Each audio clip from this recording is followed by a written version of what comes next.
Death signifies not an ultimate cessation, but rather a metamorphosis, a process of spiritual evolution. In its profoundest sense, this evolution transcends the boundaries of modern biological theory. For the ancients, evolution was not merely a physical phenomenon, it was an integrated process, simultaneously metaphysical, spiritual, and biological. The philosophy of quantum physics has enabled us to perceive a non-materialist worldview, whilst existing within a seemingly materialist reality. The concept of a me within me, deeper than I, as articulated by Rumi and Ibn al-Arabi, serves as a sublime allusion to these profound layers of existence. Today, the double-slit experiment and the Copenhagen interpretation in quantum mechanics stand as the most robust scientific indicators of these higher dimensions. Human cognition is functionally bifurcated into the left and right hemispheres. Those governed by the left hemisphere tend towards materialist paradigms. For such individuals, transitioning into the metaphysical realm requires a radical exercise of will. Conversely, those with a dominant right hemisphere find this transition more fluid. Their consciousness expands intuitively, accessing permanent insights at a velocity unattainable by those restricted to purely linear left brain processing. The subconscious mind maintains primacy over the material world. Whilst the mind is a faithful servant, it can, if left ungoverned, lead to psychosomatic illness. The most efficacious method of governance is auto-hypnotic meditation. Through this technique, the mind enters the alpha frequency, facilitating creation within physical reality by operating from the fourth dimension, the astral plane. The future is our own creation. I speak here of a divine understanding rooted in the divine itself. Society requires both scholars and sophists to facilitate the dissemination of knowledge to the foundational layers of humanity. However, the wisdom of the sages remains the most exalted.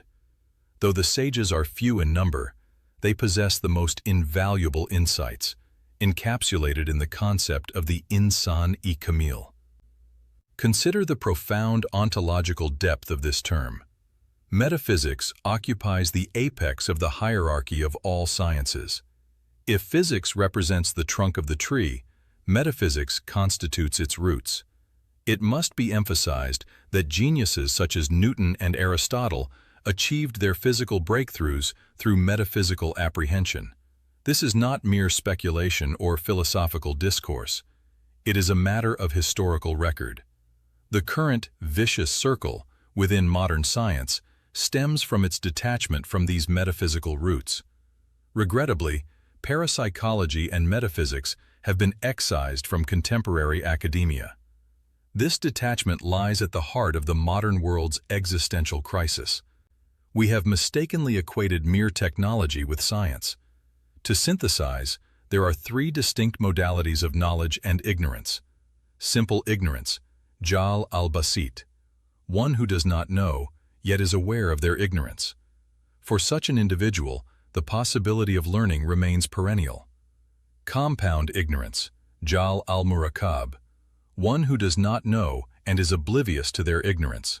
Consequently, they lack the capacity for intellectual advancement.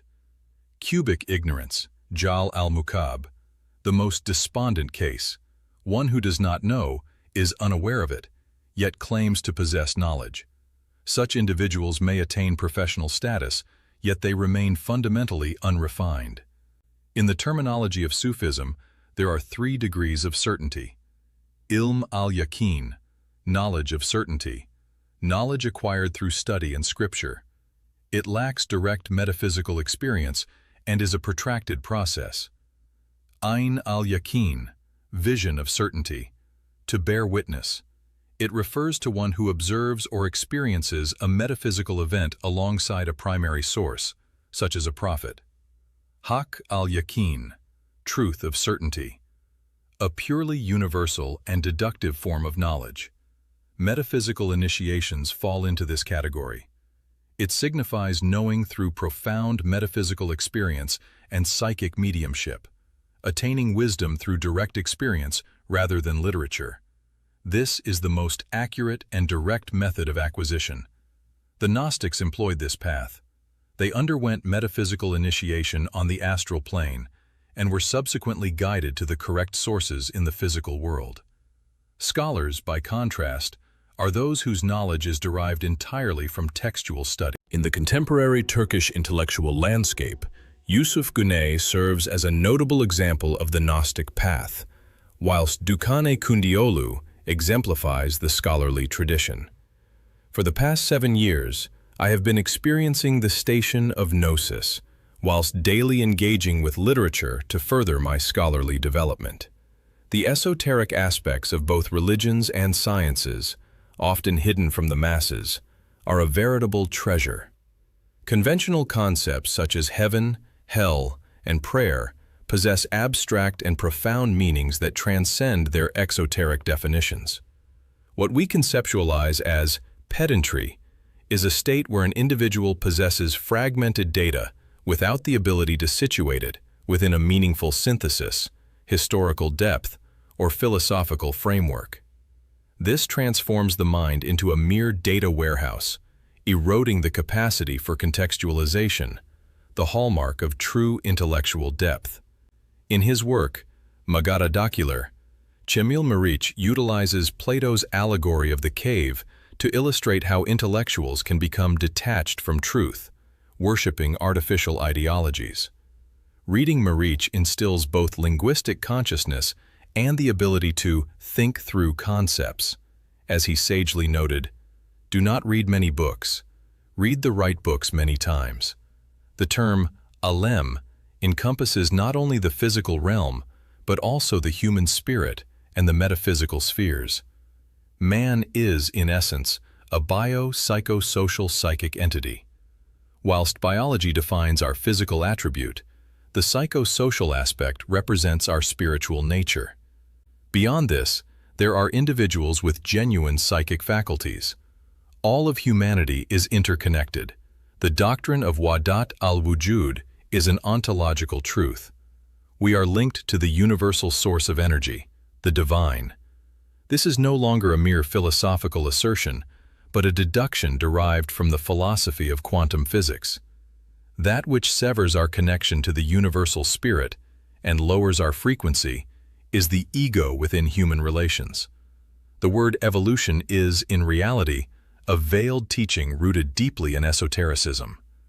Make sure to subscribe and turn on notifications so you never miss a new lesson. To help me continue providing these sessions, just 1 month's contribution makes all the difference. The join button is now active on my profile. For those seeking private guidance on the power of the mind, specifically self-suggestion and auto-hypnosis, please feel free to reach out via email. I look forward to seeing you in next week's lesson.